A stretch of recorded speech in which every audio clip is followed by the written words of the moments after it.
everyone. Welcome to SaaStra's Enterprise AI panel. I'm Sandhya Hegde. I'm a partner at Unusual Ventures, which is an early stage fund exclusively focused on enterprise software. And one of the things I have been doing is working with startups that are trying to figure out how to sell generative AI software to some of the biggest companies in the world. So really excited about the topic and would love to kick off by having our really incredible panelists introduce themselves. Hi, my name is Arvind. I'm the CEO of Glean. Think of Glean like it's a search engine for work. So think of it like Google or ChatGPT, but for your business. Really excited to be here. I'm Ben. I'm one of the co-founders of Anthropic, which is an AI safety research and product company. We have partnerships with Google and Amazon to sell our models to all of you lovely people. We hope to be the safest and best models out there. Hi, I'm Dao, CEO at Contextual. I'm also an adjunct professor at Stanford. Before this, I was the head of research at Hugging Face. So this new company, Contextual, is about enterprise large language models. So how do we get this technology to be really ready for enterprise deployments? We think language models are great first generation technology, but they're not quite ready. We see a lot of frustration in the market around that, and we're trying to solve those problems. The hook of this discussion, and in my mind, the way I think about it is as early stage investors, we're always looking for what is new technology and where is it in the adoption cycle in the world, right? Has it crossed the chasm? And while GPT has become a household acronym, there are probably over 200 million people in the world who have at least signed up for some generative AI software. The reality is that some of the big companies in the world are very early in their adoption, right? Perhaps Google has started rolling out generative AI, sure, but what about Walmart and JP Morgan? And so that's the big discussion today, is taking advantage of the incredible wealth of experience and perspective we have here on this panel to understand how are these big companies thinking about leveraging AI? Where are they in their buying cycle? What are the barriers to adoption for them?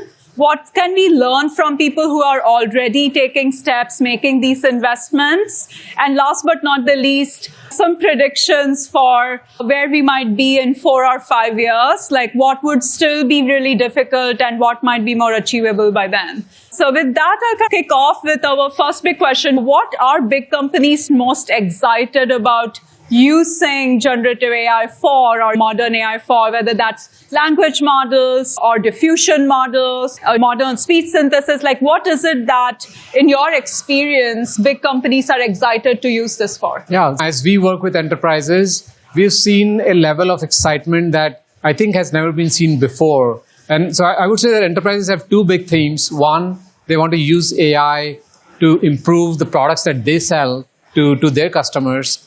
And second, they want to use AI to transform their business and how they work, their employees work. So some of the big use cases that we have seen are across customer support, like how do you actually make your agents be a lot more productive, have AI automate the process of resolving a case, or actually bringing AI right in front of your customers so that they can get quick answers to their questions. That's one of the big use cases.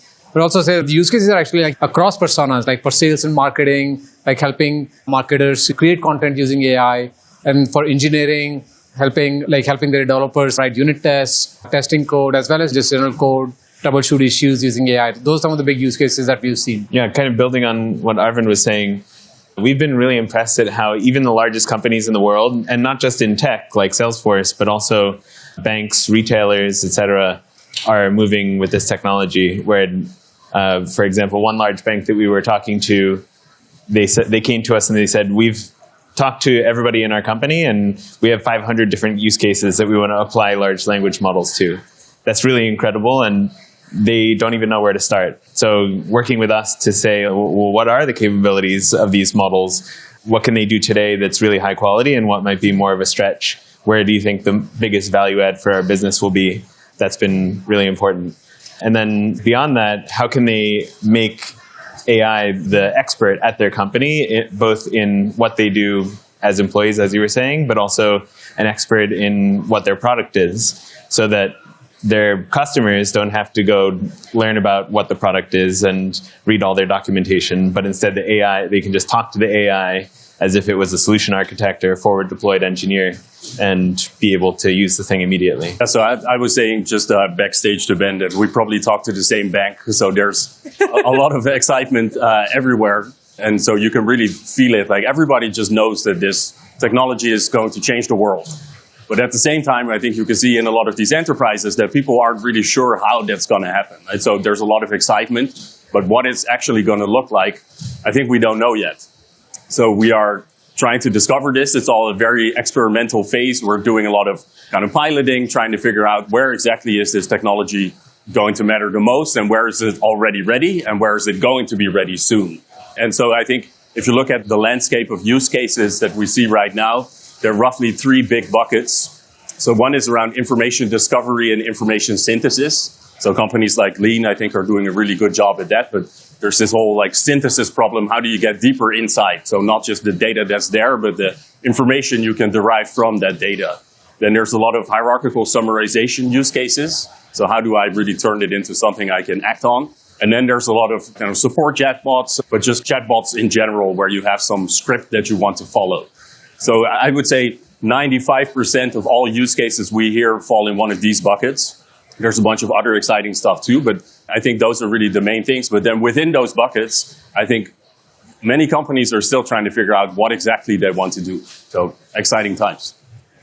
I'm curious, when you are advising these folks on what are the right use cases to focus on, how do you help them understand what are the use cases that language models tackle extremely well, enough that an enterprise can adopt it successfully, versus what are use cases where they should probably look again in 12 months, 2 years, as opposed to try to make it happen now?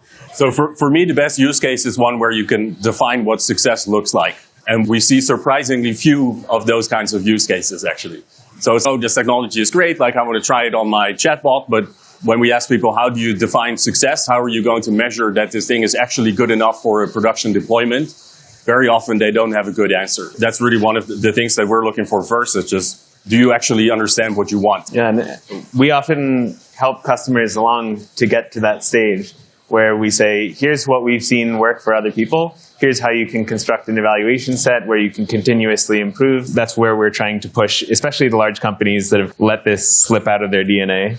And not only figuring out how do they try things and measure themselves, but also try a bunch of things. So take a portfolio approach.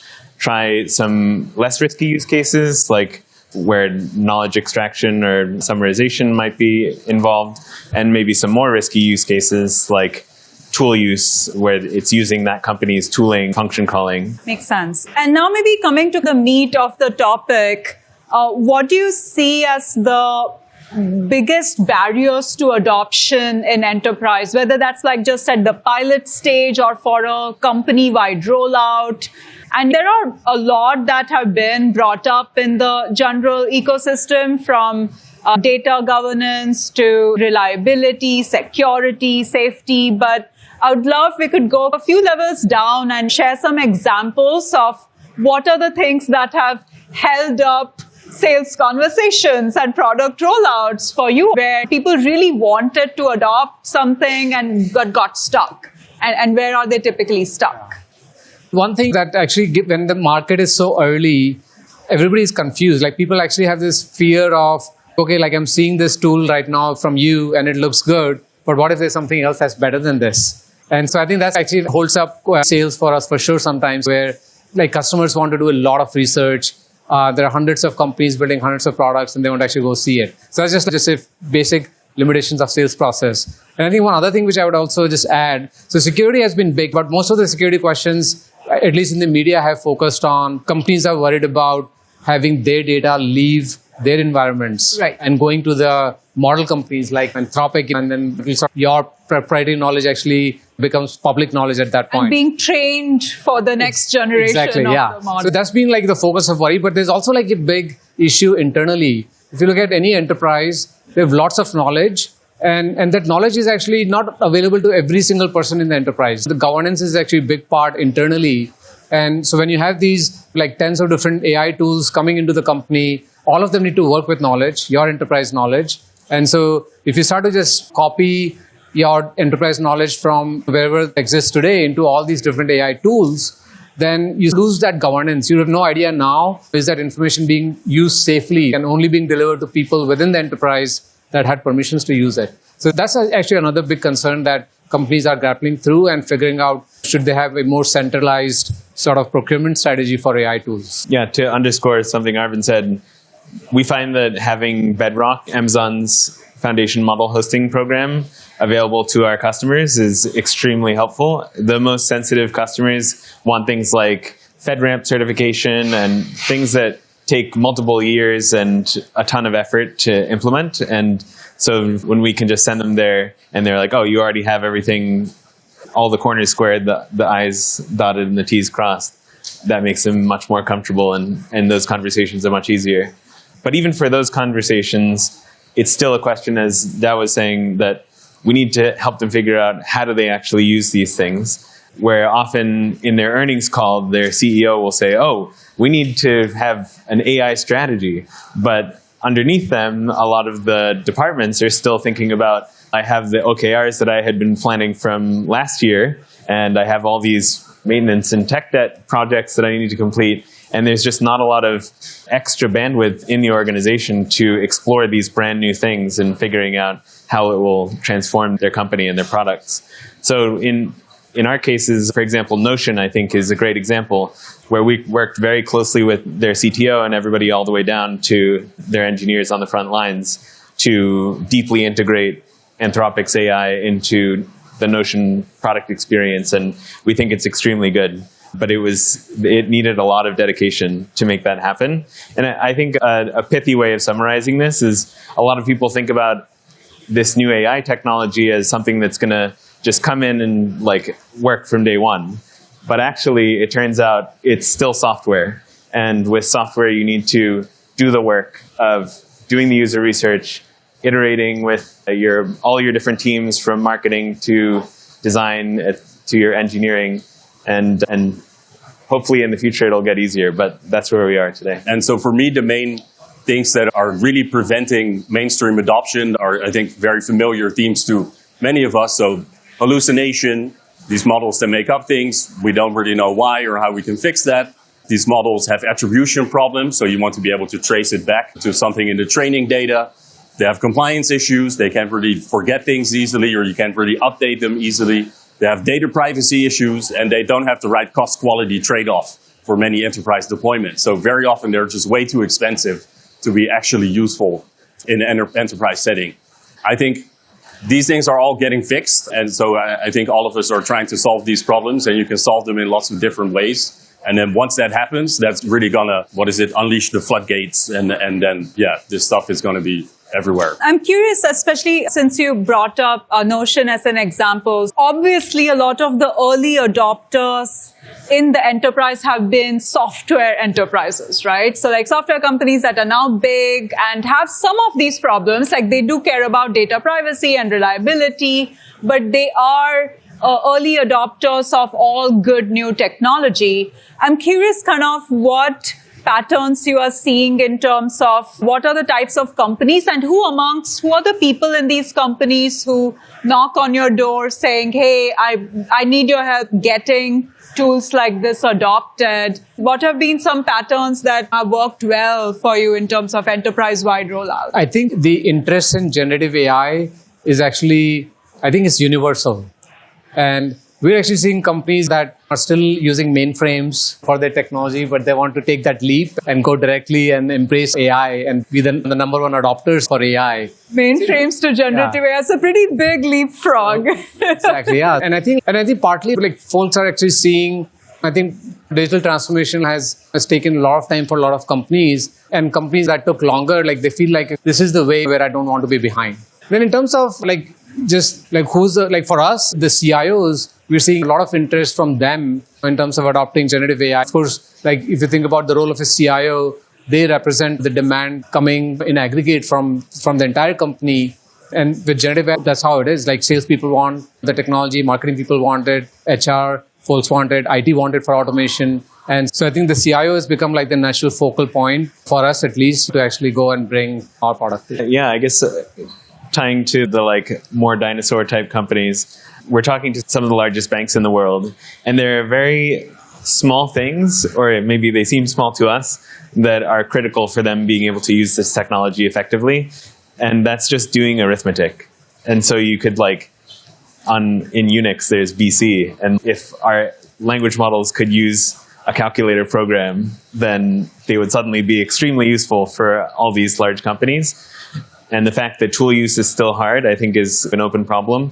And then also what Arvind and Dao were saying about hallucination, also very well-known problems. Companies like Perplexity are figuring this out, of how to make not just citation work, but also in a user experience that people can understand. Because at the end of the day, you can't rely on your users to click through every single link and verify everything themselves. So we need to have some kind of deeper understanding of where is the language model confident and where is the language model not confident. And I think once we've covered those things, we'll see more early adoption from a wider range of technology companies, not just the newer ones, the Silicon Valley ones, but everywhere in the world.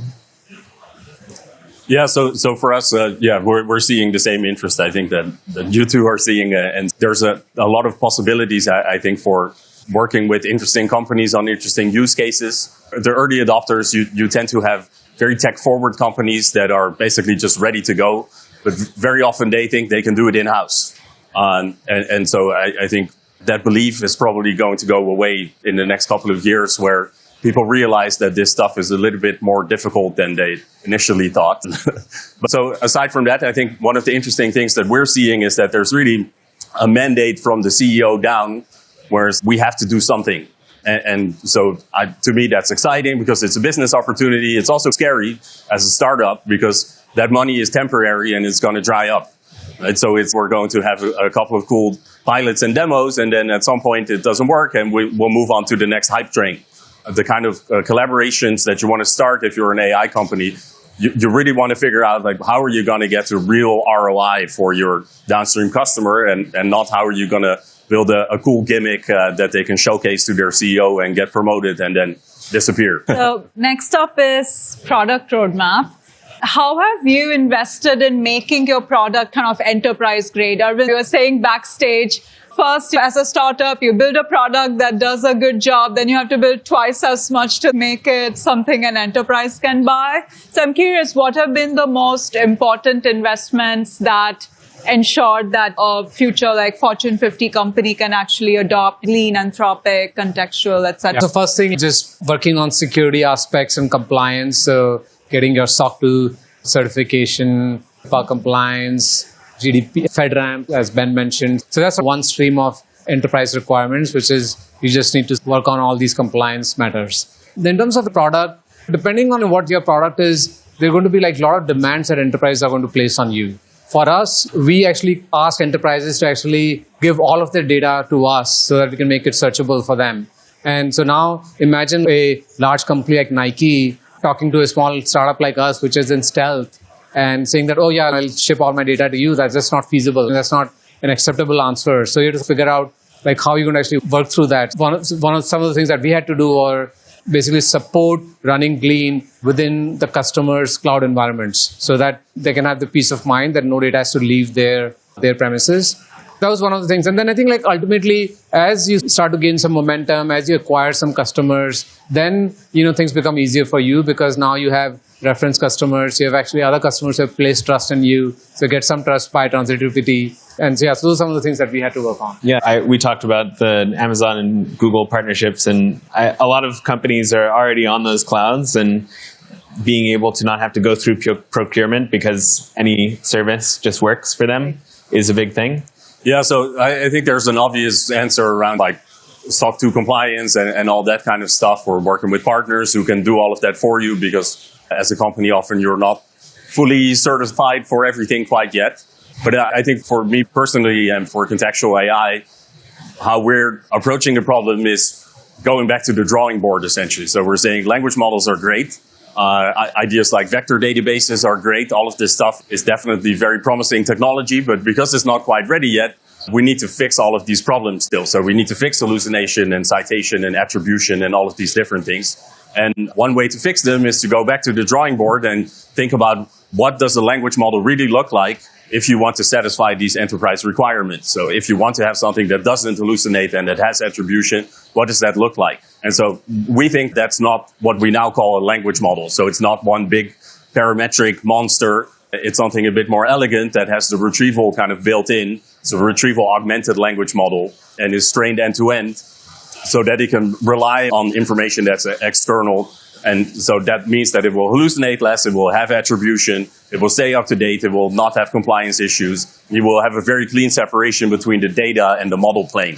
And so I think making language models truly enterprise grade might require having a different kind of language model in the first place. I wanted to bring up maybe a couple subtopics we didn't touch on, which is fine-tuning and training data.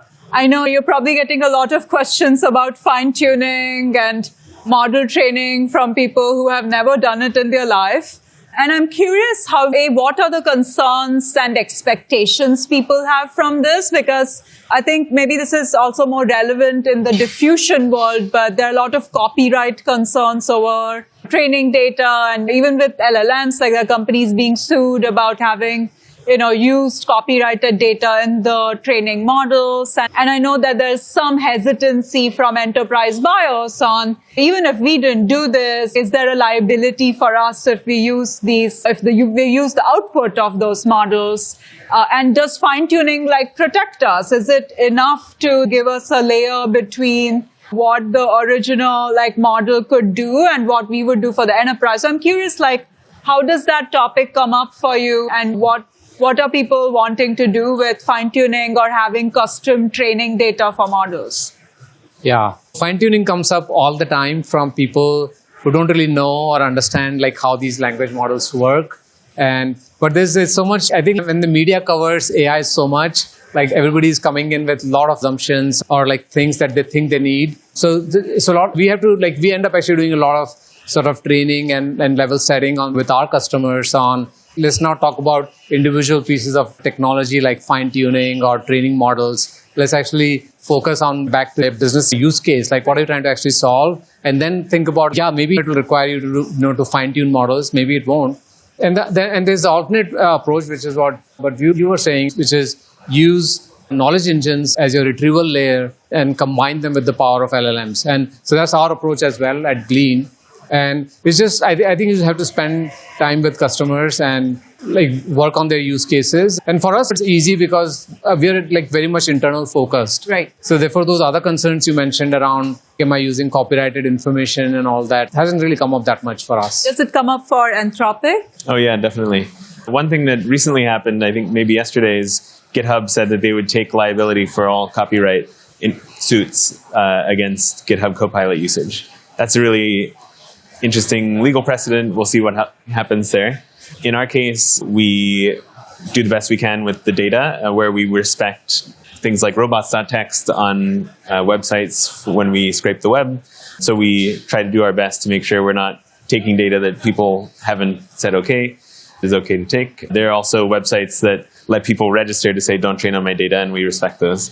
In terms of the fine-tuning concerns, I totally agree with Arvind that a lot of people don't understand what they want out of fine-tuning. Yeah, we see this a lot actually, where customers just go, we want to fine-tune our model, can you help us with this? And so what we tell them is, you've probably been lied to. You don't have to fine-tune your model. It feels very intuitive. We have this great data set. We own it. It's our data, so we need to do something useful with it. So we need to fine-tune our own language model. And so the companies who are offering that service, they would like you to think that, but I just think that's plain wrong. So you can just solve that problem through retrieval augmented generation, or you can do it by having a very long context window. You really shouldn't need it. The only case where you can need it is if you want it to support a use case where you have a lot of data that nobody else has, and it's really specific to that use case. So it's not continued pre-training, supervised fine-tuning sort of things. It's really like, I want to specialize my model. I don't want artificial general intelligence. I want to have artificial specialized intelligence And if you want to do that, then you can use fine tuning. But that's a very different approach than what people usually think when you say fine tuning.